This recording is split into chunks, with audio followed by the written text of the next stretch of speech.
Hello guys, welcome back to my channel. Today we are drafting, cutting and sewing a 6-piece skirt with lining and a matching peplum blouse, but the blouse will be in another tutorial. If you have been using the front pattern of your 6-piece skirt to cut the back, consider watching this tutorial to the end. I'll be sharing how to modify your front pattern to make room for your butts on the back pattern.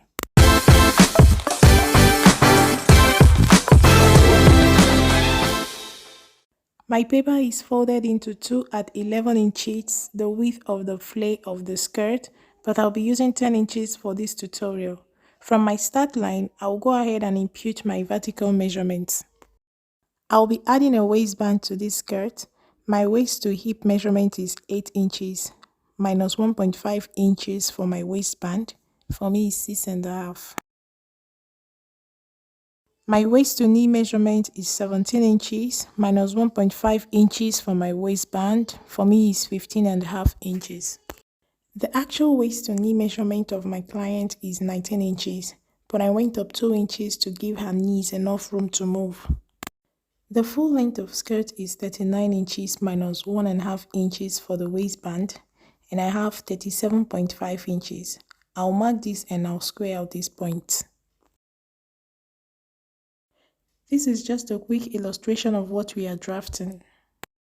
The waist measurement of my client is 32 inches divided by 2. I have 16 inches for the front and 16 inches for the back. I will divide the 16 inches for the front into 3 and the 16 inches for the back into 3, giving us a total of 6 panels. So the waist measurement of each panel will be 5.3 inches. I will divide the center panel into 2 because it will be cut on fold. So 5.3 divided by 2, I have 2.66. You can plot 2.66, so I approximate to 2.7. Although if you multiply this 2.7 by 2, you will get 5.4 inches instead of 5.3. But when you add the rest of the 5.3, you will still arrive at 16 inches. I will mark 2.7 inches on the waist. For the hip and knee measurement is the same calculation. My hip measurement is 39 inches divided by 2.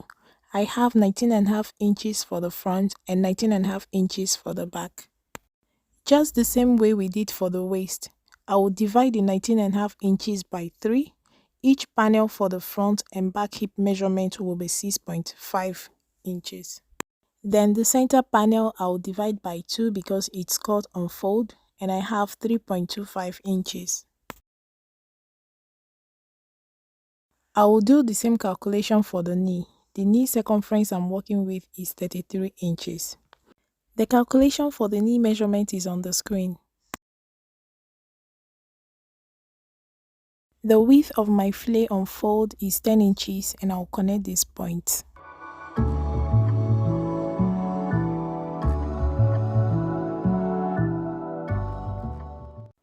I will measure the distance from the knee to the hem of the skirt at the center fold of the paper and place this measurement on the side seam so that the length of all my flares will be the same.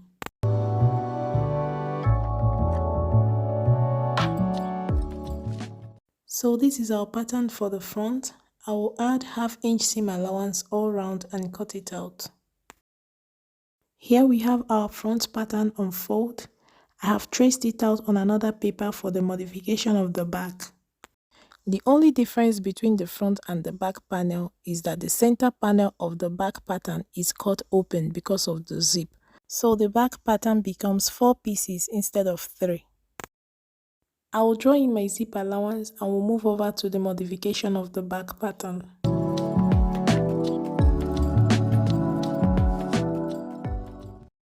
I have placed new paper under the back pattern that I traced out and the front pattern that is now open. I use the contrasting paper so that you can see what I am doing. I will fold in the seam allowance, align the two patterns at the hip level and tape it down.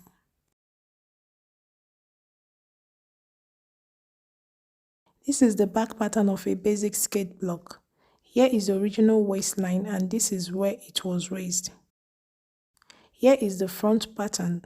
When you place them together, you see the difference in height. That's the modification we'll be doing on the back pattern of our 6-pieces skirt. So at this point, I decided to trace out the pattern again without seam allowance so that there will be no confusion. I have placed new paper under the patterns, aligning them at the hip level, and I'll tape it in place.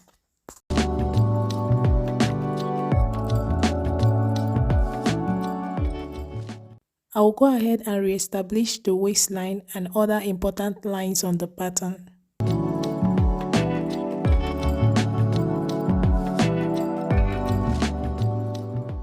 At the center back of the back pattern, I will go up by 1 inch.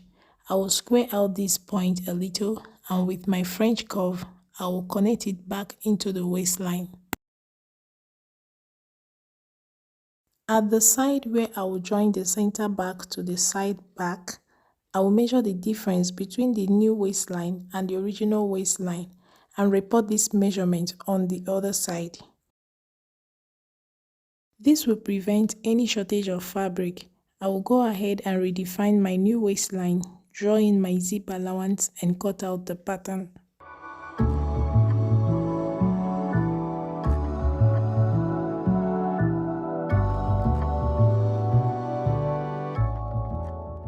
So here is what your back pattern will look like. You will remove the modification after cutting the side of the back before cutting the front. If you want an extra definition under the butt, at the knee level, go in by half an inch and curve it back into the hip line.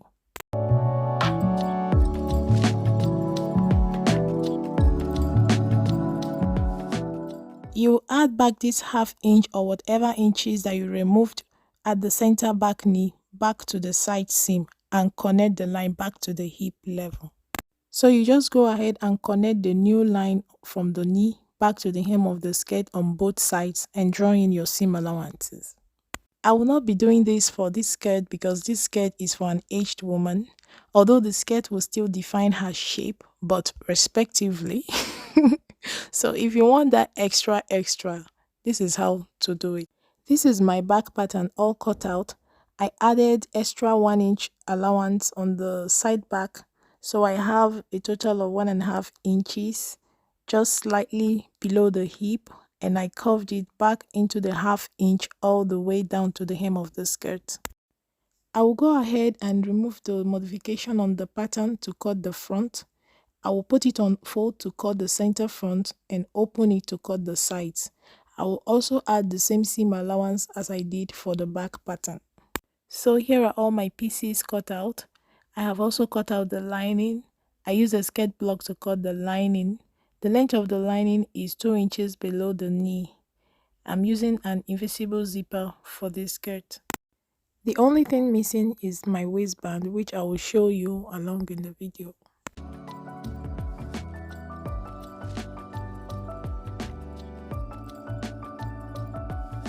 If the width of your flare is 20 inches, for example, multiply the 20 inches by the 6 panels of your flare. That is 20 inches by 6. You have 120 inches. A yard of fabric is 36 inches. Divide the 120 by 36. This gives you 3 yards and some inches. So the more the flare, the more fabric, but for a material with this type of motif, because you will cut all your flares on one row to maintain the pattern. In my own case, because of the head of the chicken on this fabric, my flare was cut on the same side of the material to maintain the pattern. If it's a material that has a normal design with no specific motif on it, you will use a lesser fabric because you cut your flare on both sides of the material. I will measure what I have left of the 6 yards of fabric. I'll be making a peplum blouse with a 3/4 sleeve for this skirt. So I have 2 yards and 21.5 inches, which means I used 3 yards and 14.5 inches to cut the flare. If there was no chicken head on this fabric, I would have used a lesser fabric because I will cut on both sides of the fabric. So this is how to calculate and know how many yards of fabric you will need if you're making a 6-piece skirt.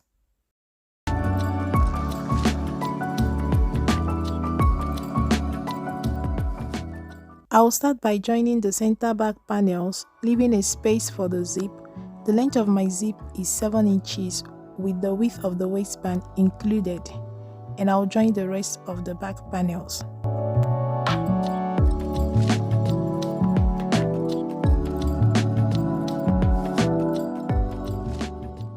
I have joined both the back and the front panels and overlocked them. I have also interfaced my waistband and sewed the darts on my lining. I am marking the 1-inch zip allowance as a guide, and I'll go ahead and attach my zip.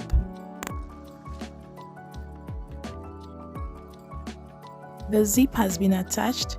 I will go ahead and join the front and the back panels together with a straight stitch.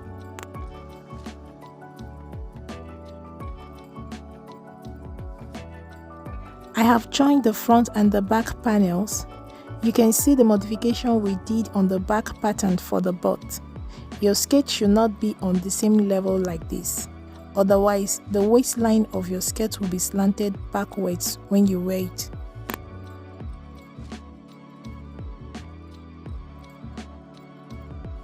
I will measure the waist circumference of the skirt before I attach the lining and compare it to the waistband. I'm measuring on the seam allowance line. I have 34 inches for the skirt, and on the waistband I have 17 inches for the front band and 8.5 inches for one side of the back band. When you add this up, 8.5 inches multiplied by 2 for both sides of the back band is 17 inches, plus the 17 inches of the front band. This gives us 34 inches. So our band is on point. Note that the waist circumference of my client is 32 inches. The place I measured on the waistband is the side that will be attached to the skirt. That is why you should not just cut a strip of fabric for your waistband, because as you descend from the waistline towards the hip, the inches increases. I'll go ahead and attach my lining to the skirt first before we fix the waistband. I will attach the two pieces of the back lining to the front lining with a straight stitch. Then I will attach the lining to the skirt, starting first with the zip. I'll pin it first to hold it in place. Just watch how I'm attaching the lining. With this method, all your seams will be hidden. For me personally, I don't like seeing the seams when I work with lining, but use the method that is more convenient for you. This is how I just like to do mine. So I pinned the right side of the lining to the wrong side of the skirt to sew one side of the zip. Then I turned it to the other side and sewed as well, as you can see in the video.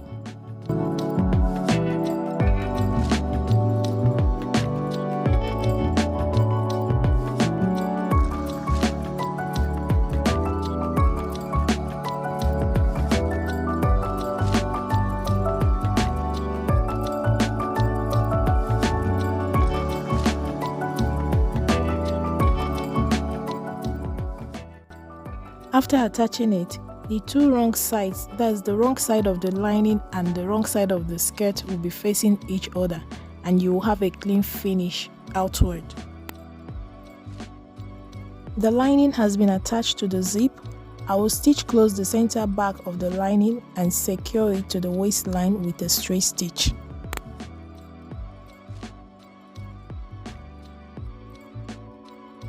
Moving on to the attachment of the waistband, I will attach the back waistband to the front waistband to form a single strip of band. I will do this for the lining and the front waistband. I have pinned the lining of the waistband to the skirt with the right side of the waistband to the wrong side of the skirt. I will go ahead and stitch it together. I will attach the front waistband to the lining of the waistband with the right side of the front band to the right side of the lining of the band. I will sew them together, notch cuff corners, and top stitch the seam allowance on the lining of the waistband.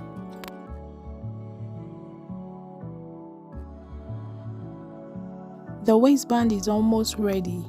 I'll finish off the ends of the waistband where I will attach a skirt hook or button. I will fold over the waistband and top stitch on it all the way around.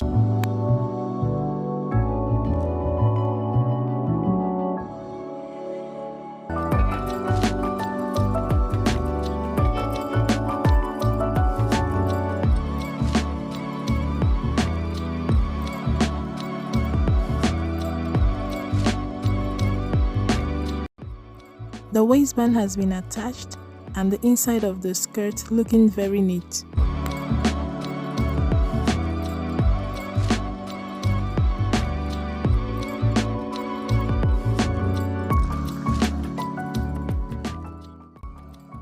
I will go ahead and hem the lining and the skirt, overlock all rough edges.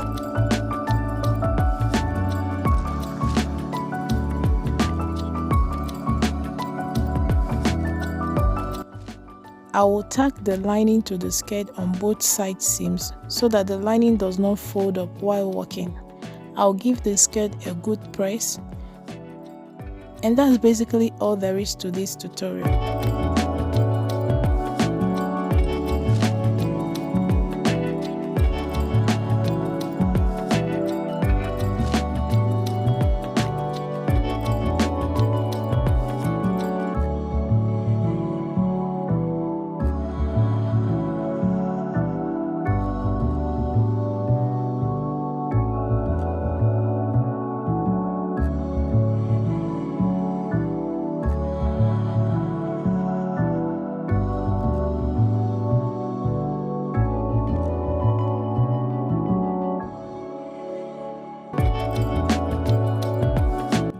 Here is the final look of our skirt.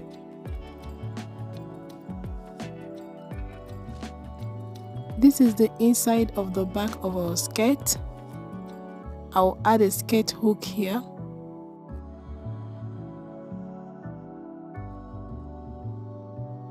This is the front. You can see the difference in height for the front and the back. This is what gives room to your butt to sit well in your skirt.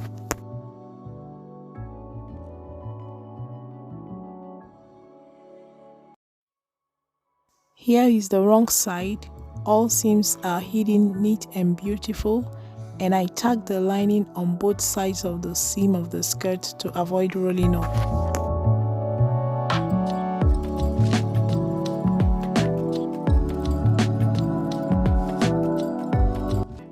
If you have any question, please leave them in the comment section. If this tutorial was helpful, please do not forget to like the video, subscribe to my channel, it's free, share my video and turn on your notifications so that you don't miss out on any of my video. Thank you for watching. A bientôt.